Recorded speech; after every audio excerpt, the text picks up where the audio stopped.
Olá, queridos amigos, queridas amigas, que a face do Senhor Jesus possa resplandecer em cada um de vocês, que todos tenham um dia realmente prazeroso e deleitoso ao lado do Criador do Universo.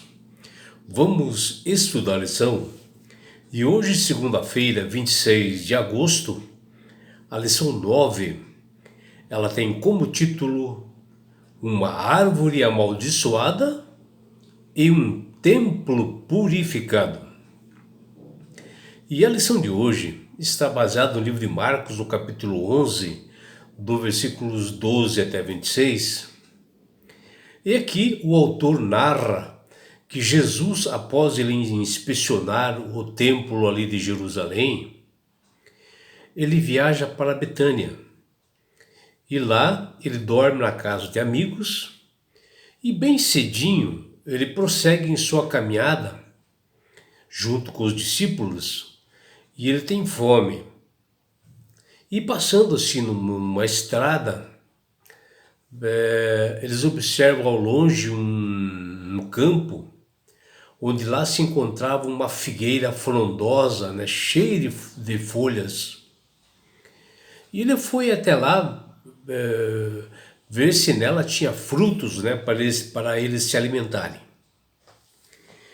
E Jesus acabou não encontrando nenhum fruto, e somente folhas, né? Isso Jesus, ao ver isto, né, amaldiçoa aquela figueira. Mas por que ele fez isso? Porque aqui na realidade foi uma parábola, um ensinamento para os discípulos sobre uma figueira, onde aqui a figueira que representa os líderes judeus, que eles tinham apenas folhas, né, de fé, porém eles necessitavam que produzisse bons frutos.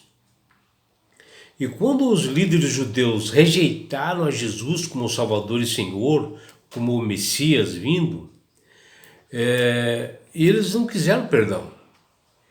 Eles até tramaram a morte de Jesus e escolheram a maldição. Por isso que aquela árvore foi amaldiçoada e não produziu mais frutos, né? E como um ensinamento realmente para os discípulos. E pelos relatos bíblicos, né? Jesus fez aquela entrada assim triunfal ali em Jerusalém.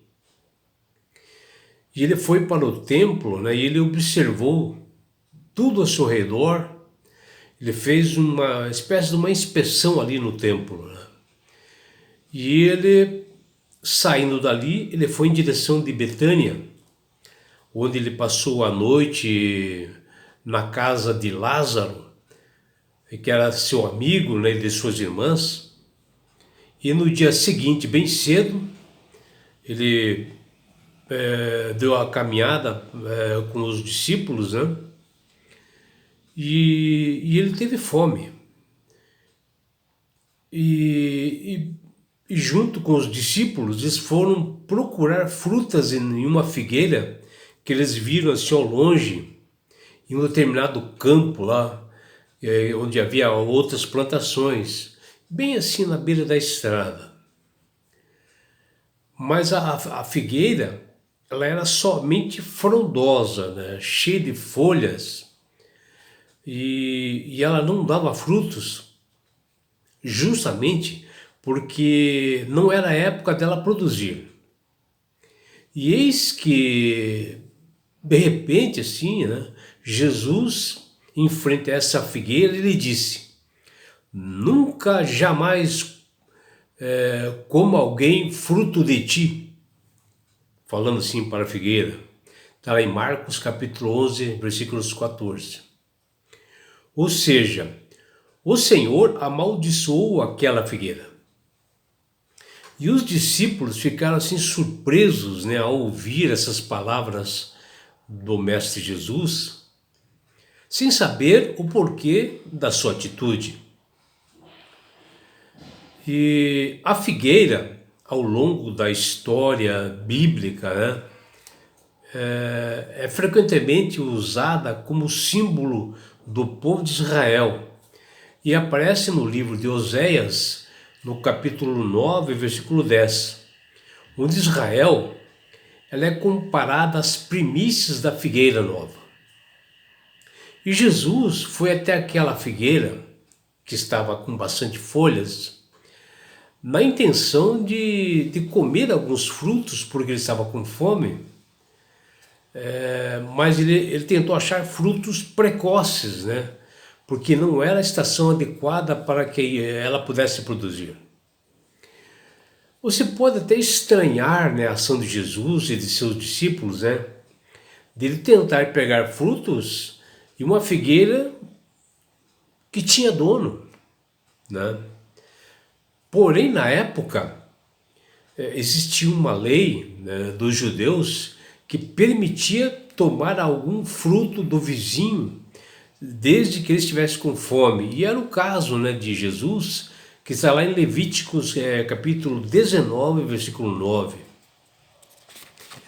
E Jesus, por não encontrar frutos naquela figueira, amaldiçoa aquela árvore, e uma ação assim bastante estranha, né, para os discípulos e totalmente atípico, né, para a conduta do Mestre Jesus.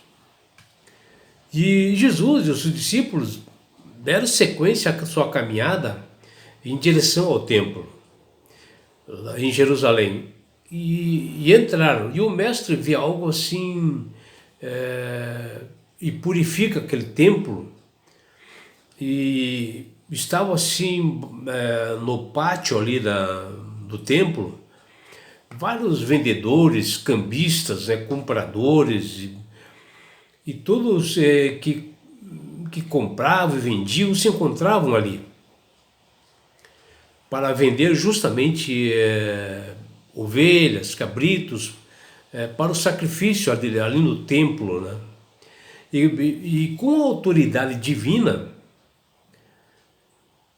Jesus diz para aqueles cambistas e vendedores: minha casa é uma casa de oração. E ele menciona ali em Isaías 56:7 a respeito disso, né? E menciona que eles estavam transformando o templo em um covil de ladrões, que fala em Jeremias 7:11. Ele chama de salteadores, e foi um episódio assim bastante duro, tenso ali naquele momento, porque foi uma afronta direta aos responsáveis ali pelo templo. E isto atingia o Caifás, que permitiu essa prática de vender animais para sacrifícios que eram feitos no templo.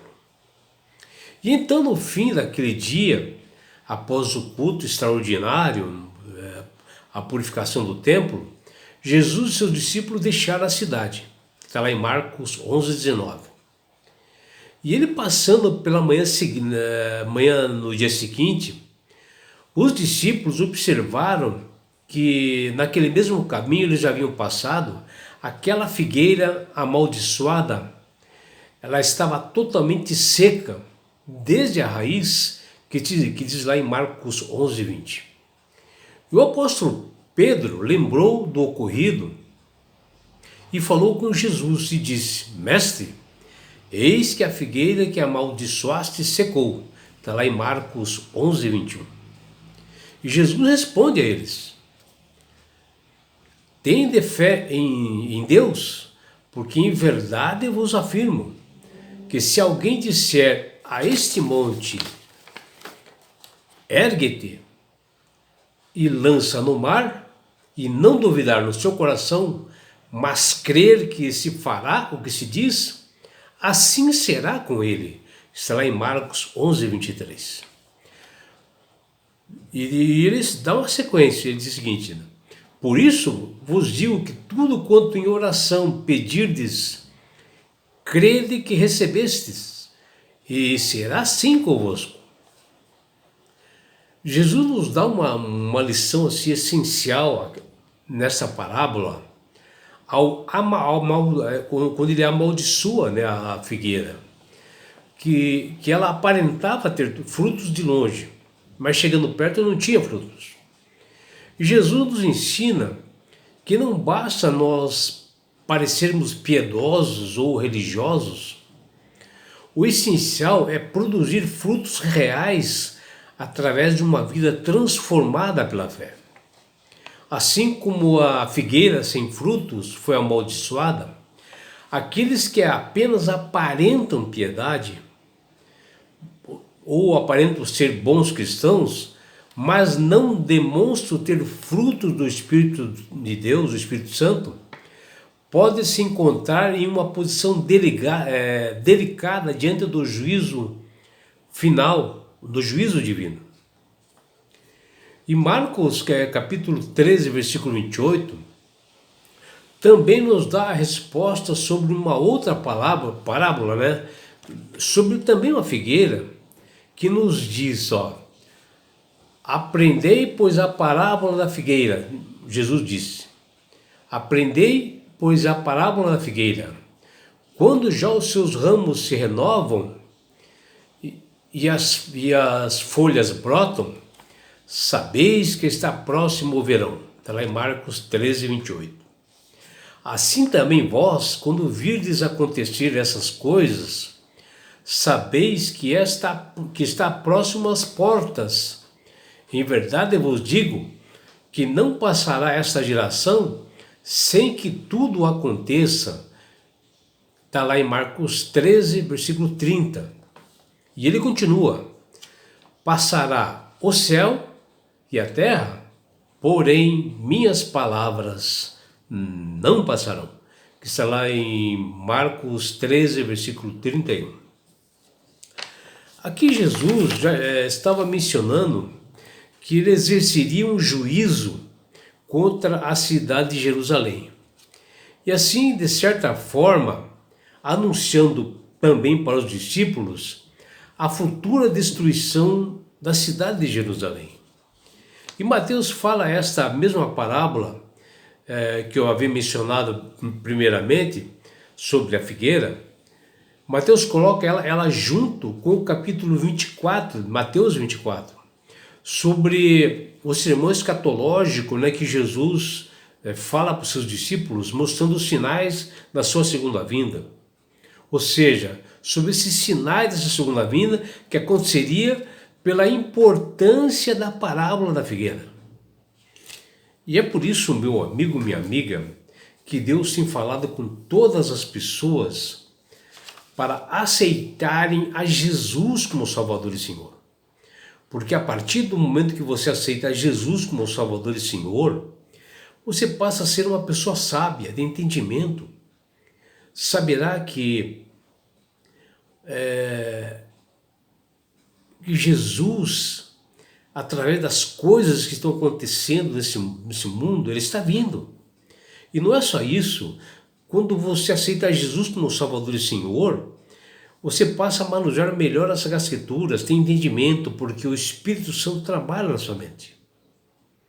E além do mais, quando você aceita Jesus como Salvador e Senhor, você ganha de Deus esse presente que chama-se salvação. E com isto, na grande volta de Jesus que se aproxima, ele, Jesus, levará você, a sua família, seus amigos e todos nós para as mansões celestiais. O lugar onde não haverá mais morte, mais dores, mais aflições, não haverá mais perseguições. Porque você estará no céu. Você terá a oportunidade de estar face a face com Jesus. Poderá abraçar seus entes queridos. E sabe por que Deus quer fazer isso com você, minha amiga? Com você, meu amigo? Porque Jesus te ama. Abraços do seu amigo João Carlos Amorim.